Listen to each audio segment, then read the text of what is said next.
In this video, we will show you how to open a brokerage account on Robinhood. If you guys want to get started with Robinhood, you can use the links down in the description. First, navigate to the Vanguard website. Now scroll down to learn about this account and its features. You can save 25% off a Robinhood Gold membership with an annual plan versus monthly and get a piece of a $1 million pot. You can build your portfolio starting with just $1. Also get more crypto for your cash and start with as little as $1. Next, click the sign up button in the top right corner. To create your login, first confirm your location. Then enter your name as appears on your ID, email address, and password. To open an individual account, apply to your Robinhood app.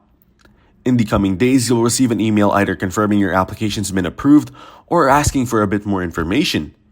If they request a document to verify your identity, we'll include instructions for uploading your document securely.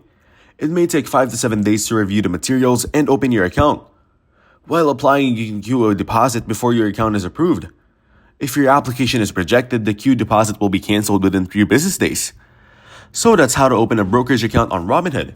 Make sure to use the links down in the description to get started with Robinhood. If this video was helpful, please consider leaving a like and subscribing to my channel. With that being said, I'll see you in the next video.